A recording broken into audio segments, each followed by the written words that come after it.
جامع مسجد محبوب سبحانی میں جمع ہیں، اللہ تبارک و تعالی مرحومہ کی مغفرت فرما کر جنت الفردوس میں اعلیٰ مقام عطا فرمائے اور ان کے جملہ اہل خانہ کو بالخصوص ان کی اولاد کو رب ذوالجلال صبر جمیل عطا فرمائے۔ اللہ رب العزت نے اس دنیا کی زندگی کو فانی بنایا ہے اور ایک ایسی زندگی ہے جسے اللہ تبارک و تعالی نے دائمی بنایا ہے۔ یہ دنیا دار فنا ہے اور مرنے کے بعد آدمی جس جہان میں چلا جاتا ہے اس جہان کا نام دار بقا ہے۔ عالم فنا کو چھوڑ کر عالم بقا کی طرف ہر شخص کو جانا ہے۔ جو بھی اس دنیا میں آیا ہے وہ اس فانی دنیا میں آیا ہے، فانی جہان میں آیا ہے۔ جب ذائقہ موت وارد کیا جائے گا تو موت کی وادی میں سے گزر کر ہر شخص عالم بقا کی طرف، دار بقا کی طرف رخصت ہو جاتا ہے۔ قرآن مجید میں اللہ تبارک و تعالی نے ارشاد فرمایا کل نفس ذائقۃ الموت، ہر جان نے موت چکھنی ہے۔ جو بھی اس دنیا میں آیا ہے اسے موت چکھائی جاتی ہے، ذائقہ موت اس پہ وارد کیا جاتا ہے، اس لیے کہ یہ دنیا فانی ہے، اس کی ہر چیز ناپائیدار اور چند روزہ ہے۔ دائمی اور ابدی زندگی جو ہے وہ آخرت کی زندگی ہے۔ اس زندگی کے بارے میں قرآن مجید میں فرمایا گیا کہ وہ نہ ختم ہونے والی زندگی ہے۔ یہ دنیا کی زندگی جتنی بھی آدمی اس گزار لے گا، کوئی 40 سال کی عمر میں فوت ہوتا ہے، کوئی 50 کی دہائی میں فوت ہوتا ہے، 70 سال کی دہائی میں کوئی فوت ہوتا ہے، کوئی 80 سال کی عمر پا لے گا، کوئی 90 سال کی پا لے گا، آخر تو جانا ہی ہے۔ لہٰذا قرآن مجید نے بتایا کہ جتنا وقت انسان کا اس دنیا میں رہنے کے لیے اللہ تعالیٰ نے مقرر فرمایا ہے، جب وہ وقت پورا ہو جاتا ہے پھر اس پر ذائقہ موت وارد کیا جاتا ہے اور موت کی وادی میں سے گزر کر آدمی اس جہان کی طرف اپنے سفر کا آغاز کرتا ہے جسے آخرت کا جہان کہتے ہیں۔ قرآن مجید میں ایک دعا ہے جو ہر مسلمان کو زبانی یاد ہے اور عمومی طور پر ہر نماز کے بعد یہ دعا مانگی جاتی ہے، ربنا آتنا فی الدنیا حسنہ وفی الآخرۃ حسنہ۔ اس کا معنی یہ ہے، اے ہمارے پروردگار، اے ہمارے رب، ہماری دنیا کی زندگی بھی اچھی فرما اور ہماری آخرت کی زندگی بھی اچھی فرما۔ تو معلوم یہ ہوا ایک ہے دنیا کی زندگی، ایک ہے آخرت کی زندگی۔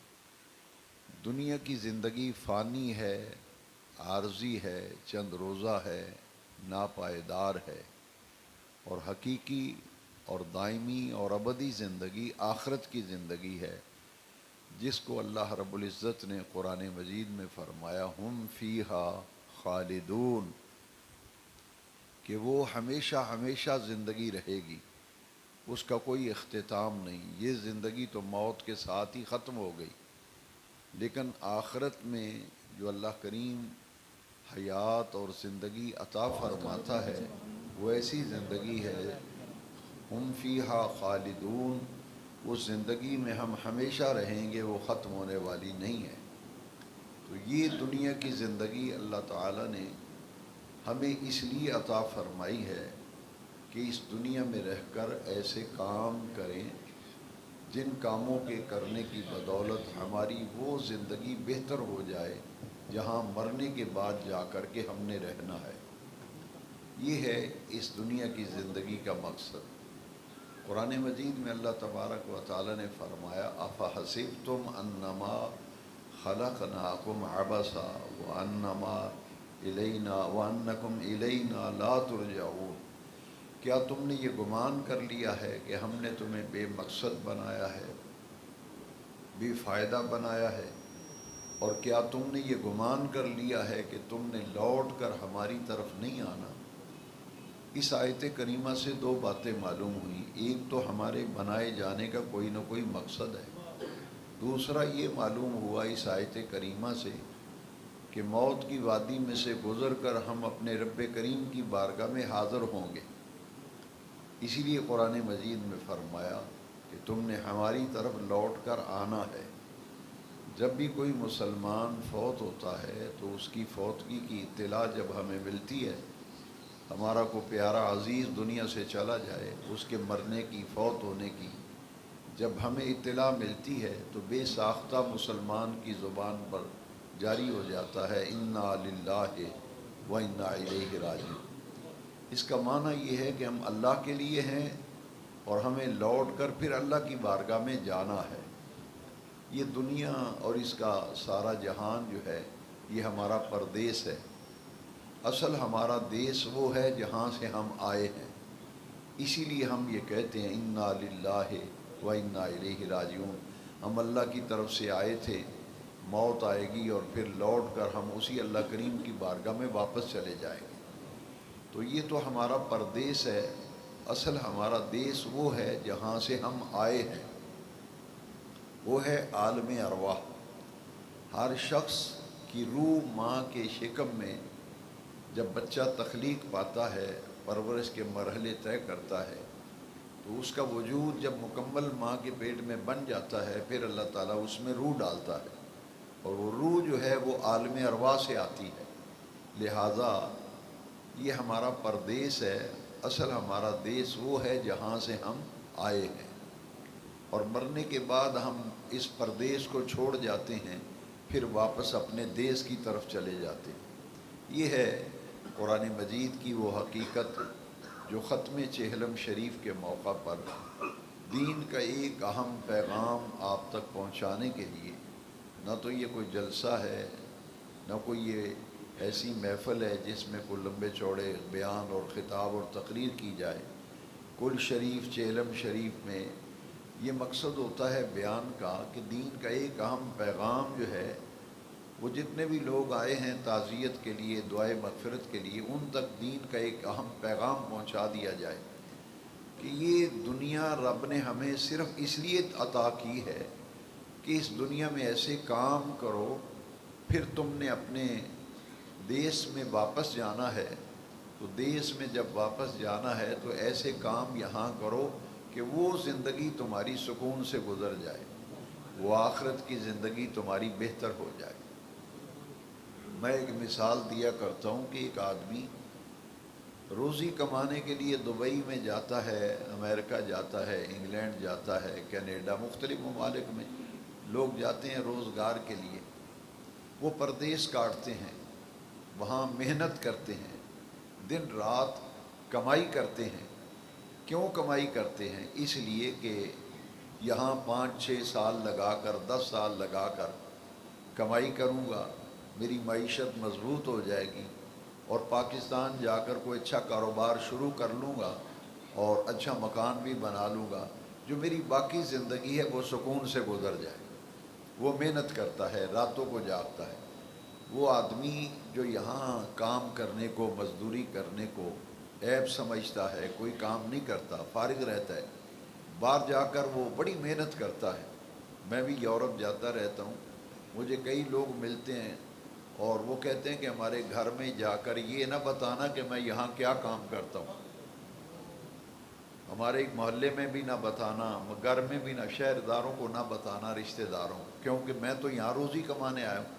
میں نے دیکھا ہے کہ وہ نہ دن دیکھتا ہے نہ رات دیکھتا ہے، کمائی کرتا ہے۔ وہ کمائی یہاں بھیجتا ہے، گھر والے اس کی کمائی پر عیش کرتے ہیں، وہ بیچارہ وہاں دن رات ایک کر کے محنت کر کر کے کما کے وہ گھر والوں کو بھی روزگار مہیا کرتا ہے، پھر وہاں سے آ کے اچھا مکان بھی بناتا ہے، اور پھر زندگی اس کی آرام سے گزر جاتی ہے۔ یہ دنیا کی زندگی اللہ تبارک و تعالی نے ہمیں اس لیے عطا فرمائی ہے، یہاں اتنی محنت کرو کہ اپنے نامہ اعمال کے اندر ایسی نیکیاں جمع کر لو کہ مرنے کے بعد تم نے قبر میں جانا ہے، پھر قیامت آنی ہے، پھر میدان حشر برپا ہوگا، اتنی تمہاری کمائی ہو نیک اعمال۔ یہاں کی کمائی، دین کی کمائی نیک اعمال ہیں، دنیا کی کمائی روپیہ پیسہ ہے۔ دنیا کی کمائی سے آنے والی زندگی اچھی گزر جاتی ہے، اور دین کے اعتبار سے نیکیاں کمانے سے آخرت کا جہان بہتر ہو جاتا ہے۔ تو یہ دنیا کی زندگی رب نے ہمیں صرف اس لیے دی ہے کہ یہاں ہم اپنی خبر اچھی کر لیں، اپنی عاقبت اچھی کر لیں، اور ہمارا وہ جہان سنور جائے جہاں ہم نے جا کر ہمیشہ رہنا ہے۔ اس پوری گفتگو کو سمجھنے کے لیے میں ایک دانشور کا قول سنایا کرتا ہوں کہ دنیا کی عزت مال سے ہے، دنیا کی عزت مال سے ہے، اور آخرت کی عزت اعمال سے ہے۔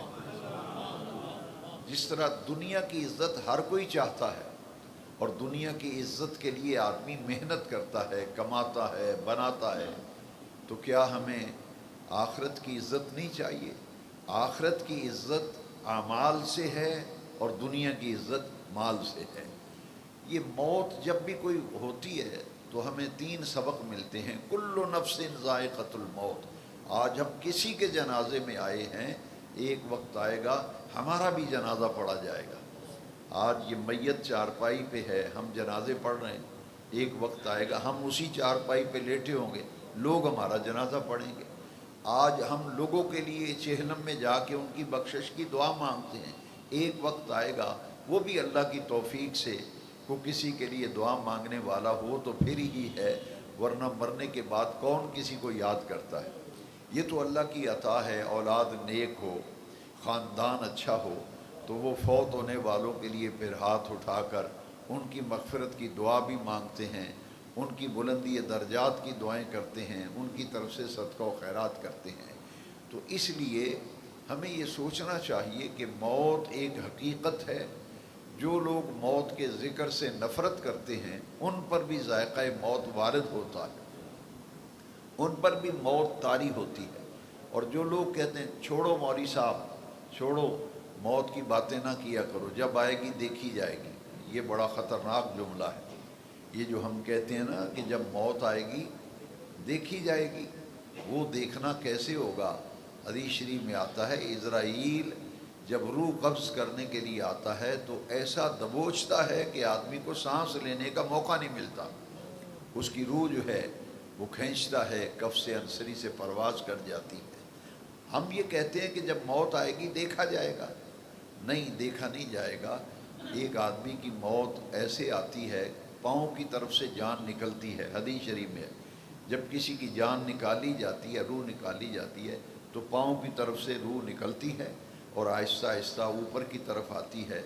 جب سینے پہ روح، یا جسے آپ جان کہتے ہیں، جب یہاں آتی ہے کئی کئی روز تک مریض کی جان نہیں نکلتی، گھر والے پریشان ہو جاتے ہیں، کہتے ہیں قاری صاحب کو بلاؤ، حافظ صاحب کو بلاؤ، سورہ یاسین شریف پڑھیں، کوئی صدقہ کریں، کوئی دعا مانگیں کہ ہمارے فوت ہونے والے کے لیے آسانی ہو جائے۔ اس وقت کا پچھتاوا کسی کام نہیں آئے گا۔ آج ہمیں اس وقت کے لیے تیاری کرنی ہے۔ اور پھر کچھ ایسے ہیں کہ جن کی جان ایسے نکلتی ہے جیسے مکھن میں سے بال نکالتے ہیں۔ ہمیں یہ کہنا چاہیے، یہ نہیں کہنا چاہیے موت آئے گی تو دیکھا جائے گا۔ اللہ کی عذاب اور گرفت جو ہے وہ بڑی پکڑ ہے، ان باتوں سے نقصان ہوتا ہے۔ یہ دعا مانگنی چاہیے باری تعالیٰ دنیا سے جائیں تو ہماری روح آسانی سے نکلے، خاتمہ بالخیر ہو، خاتمہ بالایمان ہو، اور جان ایسے نکلے جیسے مکھن میں سے بال نکلتا ہے، پتہ ہی نہیں چلتا۔ قرآن مجید میں فرمایا یا ایتھا النفس المطمئنہ، ارجعی الی ربک راضیۃ مرضیہ فادخلی فی عبادی وادخلی جنتی۔ کتنے خوش نصیب ہیں وہ لوگ جن کی جب روح نکلتی ہے، جان نکلتی ہے، فرشتے لینے کے لیے آتے ہیں، اور فرشتے کہتے ہیں اے نفس مطمئنہ، لوٹا پلٹا اپنے رب کی طرف، تیرا رب تجھ پہ راضی ہے اور تو اپنے رب کی عطاؤں پر اپنے رب سے راضی ہے۔ موت کی دو قسمیں ہیں، ایک موت ایسی ہے کہ جان نکلتی نہیں، کئی کئی دن تک ہاسپٹل میں، گھروں میں، چارپائیوں پہ لوگ پڑے رہتے ہیں، اور ایک موت ایسی ہے فرشتے لینے کے لیے آتے ہیں، مبارک بھی دیتے ہیں، خوشخبریاں بھی دیتے ہیں، استقبال بھی کرتے ہیں، کہتے ہیں تو بڑا خوش نصیب ہے، تجھے موت اس حال میں آ رہی ہے کہ تیرا پروردگار، تیرا رب تجھ پہ راضی ہے۔ تو ہمیں چہلم کے موقع پہ، جنازوں کے موقع پہ یہ سوچنا چاہیے کہ ہمارے اوپر بھی موت آئے گی، ہمیں اس وقت کے لیے تیاری کرنی ہے۔ پیارے نبی کریم علیہ السلام نے فرمایا تم اپنی قبر کو یاد کرو یا نہ کرو، ہر آدمی کی قبر اس کو ایک دن میں 5 مرتبہ یاد کرتی ہے۔ تو قبر کی تیاری کے لیے ہمیں نیک اعمال کی طرف رغبت کرنی ہے، اور نیک اعمال میں سے سب سے اونچے درجے کا عمل 5 وقتہ نماز ہے۔ اس سے بڑی کوئی عبادت نہیں، اس سے بڑی کوئی ریاضت نہیں، اس سے بڑا کوئی مجاہدہ نہیں۔ تو ہمیں چاہیے کہ جس کام کے لیے ہم دنیا میں آئے ہیں، ہم اس کام کی طرف توجہ دیں۔ وہ کام کیا ہے؟ اپنے رب کو راضی کرنے والے کام کرو، ہر اس کام سے بچو جس کام کے کرنے میں رب کی ناراضگی ہے، اور ہر وہ کام کرو جس کام کرنے میں رب راضی ہے، تاکہ موت آسان ہو جائے، آخرت بہتر ہو جائے، قبر بہتر ہو جائے۔ تو اللہ تعالیٰ نے قرآن مجید میں فرمایا وَمَا تَدْرِي نَفْسٌ بِأَيِّ أَرْضٍ تَمُوتُ۔ ایک تو موت برحق ہے، دوسرا موت کی جگہ جہاں آدمی کی جان نکلتی ہے، جہاں اس کی روح پرواز کرتی ہے، قرآن پاک میں اللہ تعالیٰ نے فرمایا وہ جگہ بھی مقرر کی ہوئی، جس زمین کے حصے پر آدمی کی روح نکلتی۔ کئی لوگ گھر میں فوت ہوتے ہیں، کئی ہاسپٹل میں جا کے فوت ہوتے ہیں، کئی سفر کے دوران روڈ ایکسیڈنٹ میں فوت ہو جاتے ہیں۔ اس میں فلسفہ یہ ہے، قرآن یہ بتاتا ہے وَمَا تَدْرِي نَفْسٌ بِأَيِّ أَرْضٍ تَمُوتُ، زمین کے جس حصے پر بندے پہ جان نکلتی ہے، موت آتی ہے، وہ جگہ بھی مقرر ہے۔ اِذَا جَاءَ أَجَلُهُمْ لَا يَسْتَأْخِرُونَ سَاعَةً وَلَا يَسْتَقْدِمُونَ، اور جس وقت موت آتی ہے وہ موت کا وقت بھی اللہ نے مقرر کیا ہوا ہے۔ موت برحق ہے، جب آنی ہے تو ایک لمحہ بھی، قرآن کہتا ہے ایک سیکنڈ بھی ادھر ادھر نہیں ہوتا۔ اذا جاء اجلہم لا یستاخرون ساعۃ ولا یستقدمون، عین اسی لمحے آدمی دنیا کو چھوڑ کر آخرت کے سفر پہ چلا جاتا ہے۔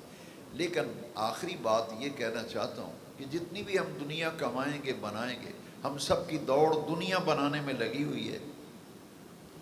آخرت بنانے کے لیے چند لوگ ہیں گنتی کے جن پہ اللہ کا کرم ہوتا ہے، وہ دنیا بنانے کے ساتھ ساتھ اپنی آخرت بھی بناتے ہیں۔ اور دین ہمیں یہ کہتا ہے دنیا کماؤ، دنیا بناؤ، سب کام کرو، لیکن اپنی آخرت اور قبر کی بھی فکر کرو۔ دنیا کمانے بنانے کے ساتھ ساتھ آخرت کماؤ، آخرت بھی بناؤ۔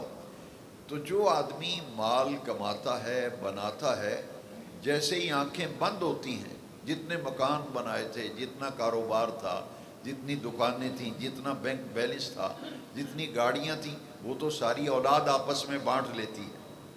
آدمی جب فوت ہوتا ہے، جو جائیداد، جو وراثت، جو ترکہ چھوڑتا ہے، وہ اس کا نہیں ہوتا۔ وہ جیسے ہی موت آتی ہے وہ سارا اس کی اولاد کے کام آتا ہے، اور جب وہ قبر میں چلا جاتا ہے وہاں تو جا کے اعمال کام آتے ہیں، وہ تو اعمال کام آتے ہیں۔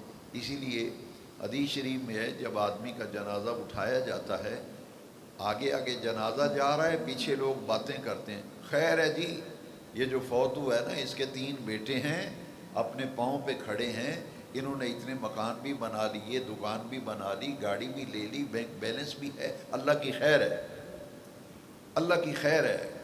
فرشتے مسکراتے ہیں، فرشتے کہتے ہیں جو باتیں تم گن رہے ہو، مکان بھی دنیا میں چھوڑ آیا، جو گاڑی بنائی تھی وہ بھی دنیا میں چھوڑ آیا، جو بینک بیلنس بنایا تھا وہ بھی دنیا میں چھوڑ آیا۔ فرشتے مسکرا کے کہتے ہیں جس جہان میں جا رہا ہے وہاں کے لیے بھی کچھ کمایا یا نہیں کمایا؟ تو جو نیک آدمی دنیا بنانے کے ساتھ ساتھ آخرت بناتے ہیں، فرشتے ایک دوسرے سے کہتے ہیں ہاں ہاں اس نے دنیا بھی کمائی ہے، آخرت بھی کمائی ہے، آخرت بھی کمائی، یہ نمازی بھی تھا، یہ روزے بھی رکھتا تھا، یہ نیک آدمی تھا، یہ بھلا مانس تھا، محلے میں لوگ کہتے تھے بڑا شریف آدمی ہے، بڑا نیک آدمی ہے، یہ غریب غربے کی مدد بھی کرتا تھا اور لوگوں کے ساتھ حسن اخلاق سے پیش آتا تھا، رویہ بہت اچھا تھا، اخلاق بہت اچھا تھا۔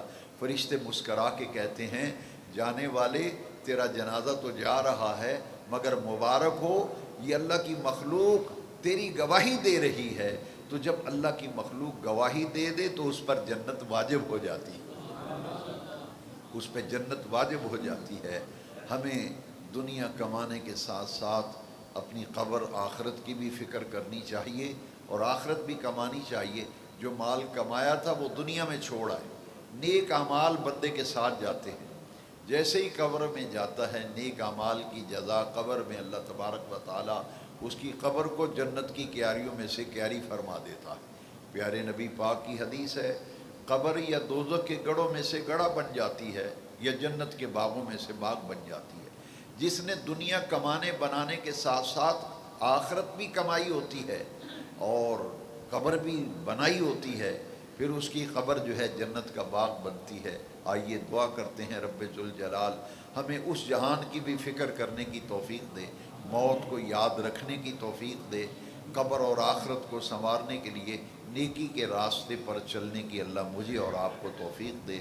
ہمارے دینی بھائی شاہد علی صاحب نے جس اخلاص سے اس محفل کا اہتمام کیا، ایصال ثواب کا اللہ قبول فرما کر مرحومہ کی مغفرت فرمائے، بلندی درجات عطا فرمائے، اور آپ سب حضرات جس اخلاص کے ساتھ افسوس کرنے کے لیے چہلم میں شریک ہوئے، ہر آنے والے کو اللہ تعالیٰ جزائے خیر عطا فرمائے۔ وآخر دعوانا عن الحمد للہ رب العالمین۔